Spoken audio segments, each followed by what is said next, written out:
नमस्कार प्रिय भक्तगणों, आज भाद्रपद पूर्णिमा है और इस दिन सच्चे दिल से पूरे दिन व्रत रखकर माता पार्वती और भगवान शिव की पूजा अर्चना कर आशीर्वाद पाया जाता है। इस दिन भगवान श्री हरि विष्णु की भी पूजा की जाती है। ऐसी मान्यता है कि इस दिन पूजा करने से खोई हुई वस्तु, धन, नौकरी या फिर मान सम्मान वापस मिल जाता है। इस व्रत को परम फलदायी माना गया है। विधि विधान से पूजा करने के बाद कथा सुनने से व्यक्ति के जीवन में सुख समृद्धि बनी रहती है।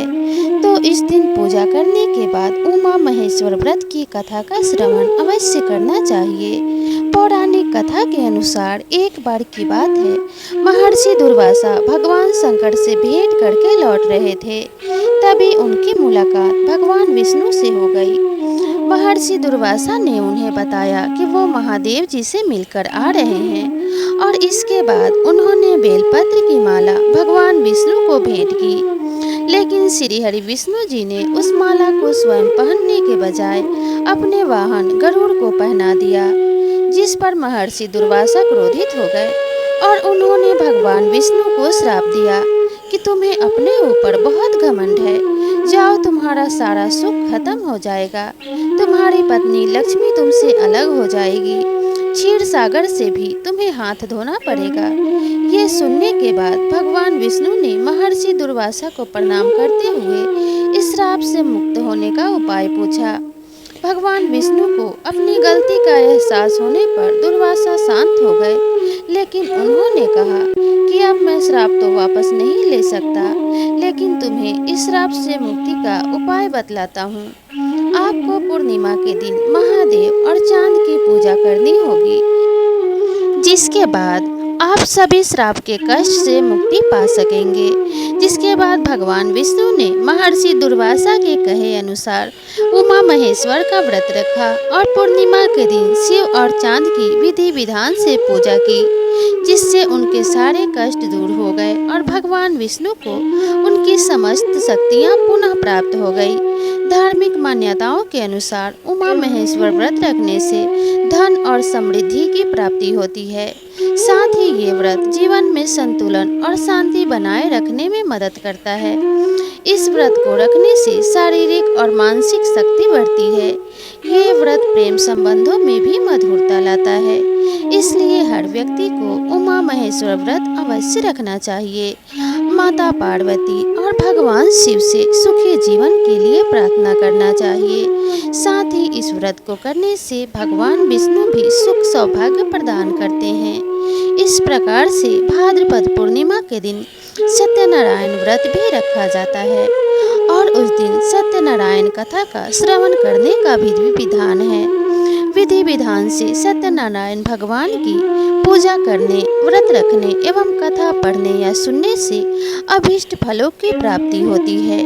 तो चलिए हम सत्यनारायण भगवान की कथा सुनते हैं। सत्यनारायण व्रत हिंदी पंचांग के अनुसार हर महीने की पूर्णिमा को किया जाता है। श्री सत्यनारायण व्रत की कथा को सुनने का फल हजारों सालों तक किए गए यज्ञ के बराबर माना जाता है।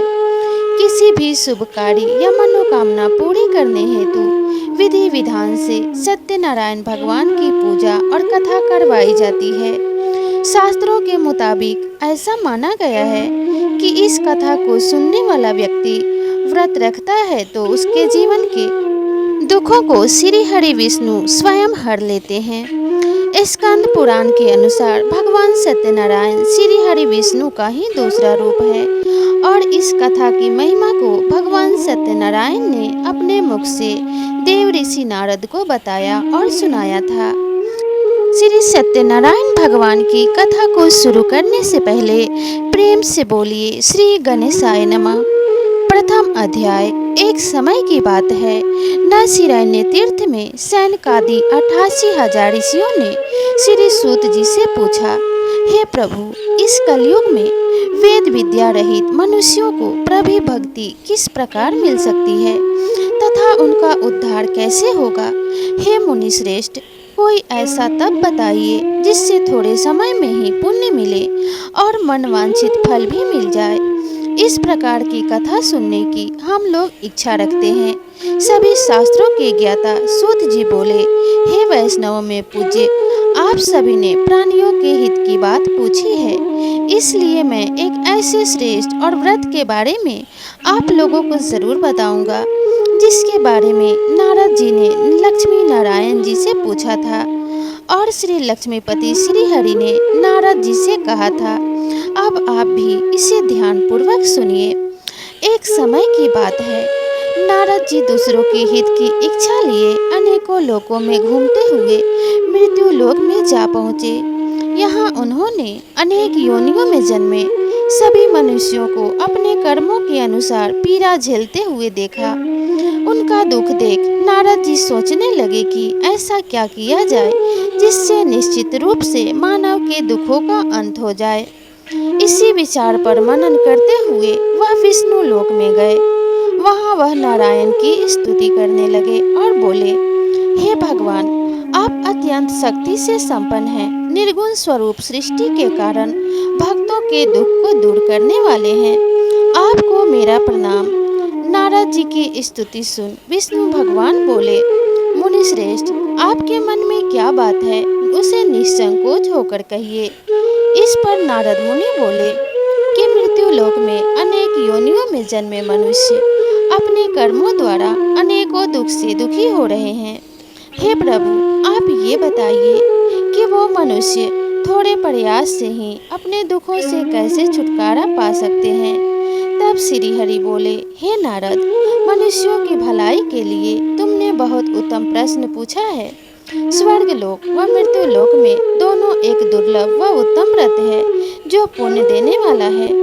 आज प्रेमवश होकर मैं उसे तुमसे कहता हूँ। श्री सत्यनारायण भगवान का व्रत अच्छी तरह विधान पूर्वक करके मनुष्य तुरंत ही यहाँ सुख भोग कर मरने पर मोक्ष पाता है।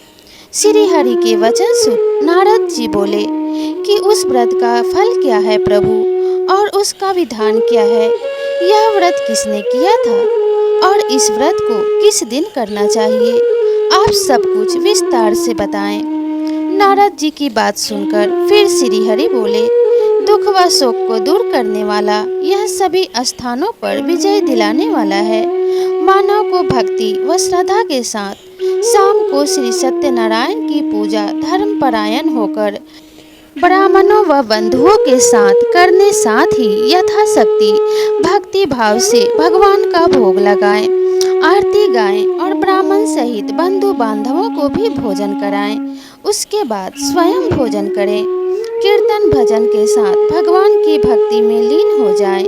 इस तरह से सत्यनारायण भगवान का यह व्रत करके मनुष्य सारी इच्छाएं निश्चित रूप से पूरी कर लेता है। इस कली काल अर्थात कलयुग में मृत्यु लोक में मोक्ष का यही एक सरल उपाय बताया गया है। श्री सत्यनारायण भगवान का प्रथम अध्याय पूर्ण होता है। तो प्रेम से बोलिए श्री सत्यनारायण भगवान की जय। दूसरा अध्याय। श्री सूत जी बोले, हे ऋषियों, जिसने पहले समय में इस व्रत को किया था उसका इतिहास कहता हूँ, ध्यान से सुनो। सुंदर काशीपुरी नगरी में एक अत्यंत निर्धन ब्राह्मण रहता था।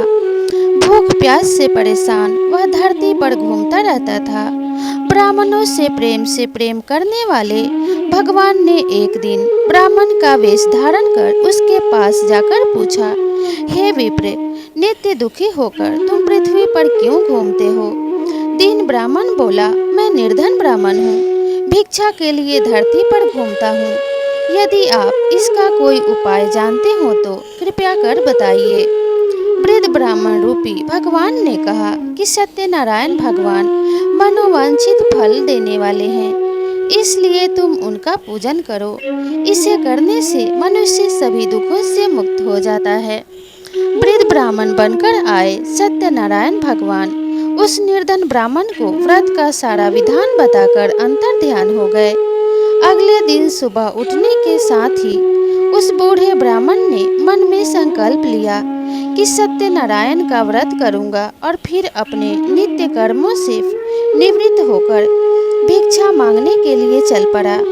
उस दिन उसे भिक्षा में बहुत सा धन प्राप्त हुआ।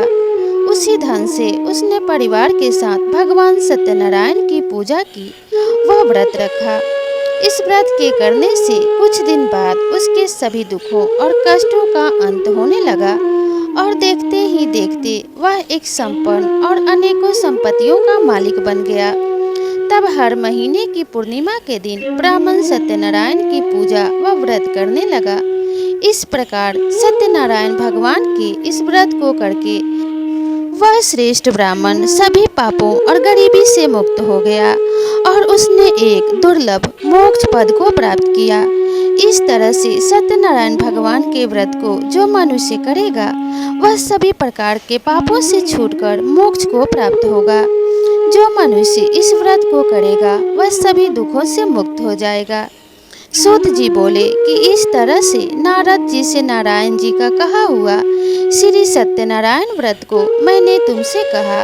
हे विप्रो, अब मैं और क्या कहूँ। ऋषि बोले, हे मुनिवर, संसार में उस विप्र से सुनकर और किस किस ने इस व्रत को किया, हम सब इस बात को सुनना चाहते हैं। इसके लिए हमारे मन में श्रद्धा का भाव है। सूत जी बोले, हे मुनियों, जिसने इस व्रत को किया है वह सब सुनो। एक समय वही विप्र धन व ऐश्वर्य के अनुसार अपने बंधु बांधवों के साथ इस व्रत को करने को तैयार हुआ। उसी समय एक लकड़ी बेचने वाला बूढ़ा आदमी आया और लकड़ियां बाहर रखकर अंदर ब्राह्मण के घर में आ गया। प्यास से दुखी वह लकड़हारा उनको व्रत करते देख विप्र को नमस्कार कर पूछने लगा कि यह आप क्या कर रहे हैं तथा इसे करने से आपको क्या फल मिलेगा, कृपया करके मुझे बताएं। ब्राह्मण ने कहा कि सब मनोकामनाओं को पूरा करने वाला यह सत्यनारायण भगवान का व्रत है। इनकी कृपा से ही मेरे घर में धन्य धान आदि की वृद्धि हुई है। विप्र से सत्यनारायण व्रत के बारे में जानकर लकड़हारा बहुत प्रसन्न हुआ। चरणामृत लेकर व प्रसाद खाने के बाद वह अपने घर गया। लकड़हारे ने अपने मन में संकल्प किया कि आज लकड़ी बेचने से जो भी धन प्राप्त होगा उसी से श्री सत्यनारायण भगवान का उत्तम व्रत करूंगा। मन में इस विचार को ले बूढ़ा आदमी सिर पर लकड़ियां रख उस नगर में बेचने गया, जहां उसे अपनी लकड़ियों का दाम पहले से 4 गुना अधिक मिला। बूढ़ा आदमी प्रसन्नता के साथ पैसे लेकर सत्यनारायण भगवान की मूर्ति और व्रत की अन्य सामग्रियां लेकर अपने घर गया। वहां उसने अपने परिवारजनों को बुलाकर विधि विधान से सत्यनारायण भगवान का पूजन और व्रत किया। इस व्रत के प्रभाव से वह बूढ़ा लकड़हारा धन पुत्र आदि से युक्त होकर संसार के समस्त सुख भोग अंतकाल में वैकुंठ धाम चला गया। श्री सत्यनारायण भगवान का द्वितीय अध्याय संपूर्ण हुआ। तो प्रेम से बोलिए श्री सत्यनारायण भगवान की जय। तीसरा अध्याय। श्री सूत जी बोले, हे श्रेष्ठ मुनियों, अब आगे की कथा कहता हूँ। पहले समय में उल्का मुख नाम का एक बुद्धिमान राजा था। वह सत्यवक्ता और जितेंद्रिय था। प्रतिदिन देव स्थानों पर जाता और निर्धनों को धन देकर उनके कष्ट दूर करता था। उसकी पत्नी कमल के समान मुख वाली तथा सती साध्वी थी। भद्रशिला नदी के तट पर उन दोनों ने श्री सत्यनारायण भगवान का व्रत किया। उसी समय साधु नाम का एक वैश्य आया। उसके पास व्यापार करने के लिए बहुत सा धन भी था। राजा को व्रत करते देखकर वह विनय के साथ पूछने लगा, हे राजन, भक्ति भाव से पूर्ण होकर आप यह क्या कर रहे हैं? मैं सुनने की इच्छा रखता हूँ, तो आप कृपा करके मुझे बताएं। राजा बोला, अपने बंधु बांधवों के साथ पुत्र आदि की प्राप्ति के लिए श्री सत्यनारायण भगवान का व्रत व पूजन कर रहा हूँ। राजा के वचन सुन साधु आदर से बोला, हे राजन, मुझे इस व्रत का सारा विधान कहिए। मैं भी इस व्रत को करूँगा। मेरी भी संतान नहीं है और इस व्रत को करने से निश्चित रूप से मुझे संतान की प्राप्ति होगी। राजा से व्रत का सारा विधान सुन व्यापार से निवृत्त हो वह अपने घर गया। साधु ने अपनी पत्नी को संतान देने वाले इस व्रत का वर्णन कह सुनाया और कहा कि जब मेरी संतान होगी तब मैं इस व्रत को करूँगा। साधु ने इस तरह के वचन अपनी पत्नी लीलावती से कहे। एक दिन लीलावती पति के साथ आनंदित होकर सांसारिक धर्म में प्रवृत्त होकर सत्यनारायण भगवान की कृपा से गर्भवती हो गई। 10वें महीने में उसके गर्भ से एक सुंदर कन्या ने जन्म लिया। माता पिता ने अपनी कन्या का नाम कलावती रखा। एक दिन कलावती की माँ लीलावती ने अपने पति को याद दिलाया कि आपने सत्यनारायण भगवान के जिस व्रत को करने का संकल्प किया था उसे करने का समय आ गया है। आप इस व्रत को करिए। साधु बोला कि हे प्रिय, इस व्रत को मैं उसके विवाह पर करूँगा। इस प्रकार अपनी पत्नी को आश्वासन देकर वह नगर को चला गया। साधु ने एक बार नगर में अपनी कन्या को सखियों के साथ देखा तो उसे लगा कि उसकी कन्या अविवाह योग्य हो गई है और उसने कन्या के योग्य वर ढूंढना शुरू कर दिया। एक दिन साधु की बात को ध्यान में रखते हुए वह एक नगर में पहुंचा और वहां देखभाल कर लड़की के सुयोग्य वानिक पुत्र को ले आया। सुयोग्य लड़के को देख साधु ने बंधु बांधवों को बुलाकर अपनी पुत्री का विवाह कर दिया। लेकिन दुर्भाग्य की बात ये कि साधु ने अभी भी श्री सत्यनारायण भगवान का व्रत नहीं किया। इस पर श्री भगवान क्रोधित हो गए और श्राप दिया। अपने कार्य में कुशल साधु बनिया जमाई को लेकर समुद्र के पास स्थित होकर रत्नासारपुर नगर में गया। वहां जाकर दामाद ससुर दोनों मिलकर चंद्रकेतु राजा के नगर में व्यापार करने लगे। एक दिन भगवान सत्यनारायण की माया से एक चोर राजा का धन चुराकर भाग रहा था। उसने राजा के सिपाहियों को अपना पीछा करते देख चुराया हुआ धन वहां रख दिया जहां साधु अपने जमाई के साथ ठहरा हुआ था।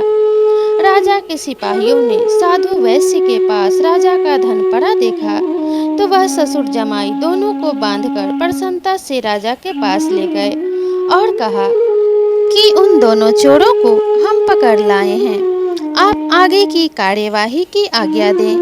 राजा की आज्ञा से उन दोनों को कठिन कारावास में डाल दिया गया और उनका सारा धन भी उनसे छीन लिया गया। श्री सत्यनारायण भगवान के श्राप से साधु की पत्नी भी बहुत दुखी हुई। घर में जो धन रखा था उसे भी चोर चुरा कर ले गए। शारीरिक तथा मानसिक पीड़ा व भूख प्यास से अति दुखी हो अन्न की चिंता में कलावती एक ब्राह्मण के घर गई। वहां उसने श्री सत्यनारायण भगवान का व्रत होते देखा, फिर कथा भी सुनी और प्रसाद ग्रहण कर रात को अपने घर वापस आई। माता लीलावती ने कलावती से पूछा कि हे पुत्री, अब तक तुम कहाँ थी? तेरे मन में क्या है?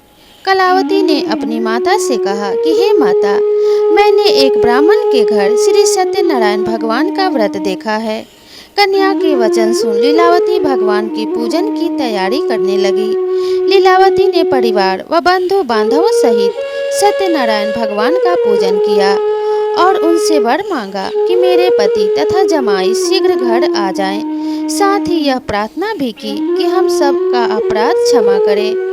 श्री सत्यनारायण भगवान इस व्रत से संतुष्ट हो गए और राजा चंद्रकेतु को सपने में दर्शन देकर कहा कि हे राजन, तुम उन दोनों वैश्यों को छोड़ दो और तुमने उनका जो धन लिया है उसे भी वापस कर दो। अगर ऐसा नहीं किया तो मैं तुम्हारा धन, राज्य व संतान सभी को नष्ट कर दूंगा। राजा को यह सब बात सपने में कहकर भगवान सत्यनारायण अंतर ध्यान हो गए। प्रातः काल सभा में राजा ने अपना सपना सुनाया और फिर बोले, उन दोनों को कैद से मुक्त कर सभा में लाओ। दोनों ने आते ही राजा को प्रणाम किया। राजा बोला, महाअनुभवो, भाग्यवश ऐसा कठिन दुख तुम्हें प्राप्त हुआ है, लेकिन अब तुम्हें कोई भय नहीं है। ऐसा कह राजा ने उन दोनों को नए वस्त्राभूषण भी पहनाए और जितना धन उनका लिया था उससे दुगना धन वापस कर दिया। दोनों वैश्य अपने घर चल दिए। श्री सत्यनारायण भगवान का 3य अध्याय संपूर्ण हुआ। तो प्रेम से बोलिए श्री सत्यनारायण भगवान की जय। 4th अध्याय। श्री सूत जी बोले, वैश्य ने मंगलचार कर अपनी यात्रा आरंभ की और अपने नगर की ओर चल दिए।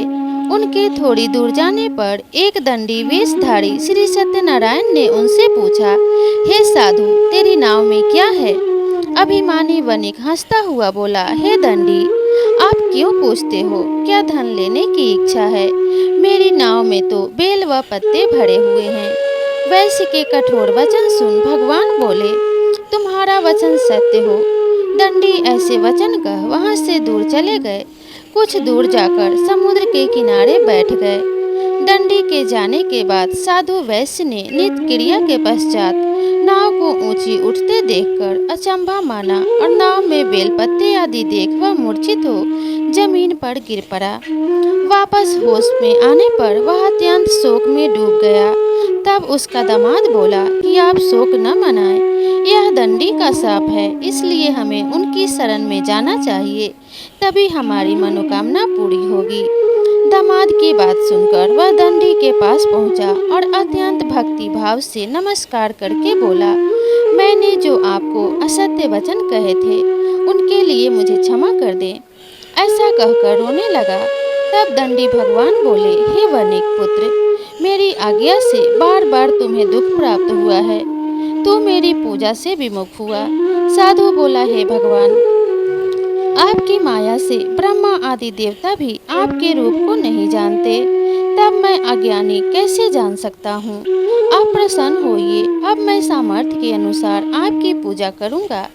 मेरी रक्षा करो और पहले के समान नौका धन से भर दो। साधु वैश्य के भक्ति पूर्वक वचन सुनकर भगवान प्रसन्न हो गए और उसकी इच्छा अनुसार वरदान देकर अंतर ध्यान हो गए। ससुर जमाई दोनों जब नाव पर आए तो नाव धन से भरी हुई मिली। फिर वहीं अपने अन्य साथियों के साथ सत्यनारायण भगवान का पूजन कर अपने नगर को चल दिए।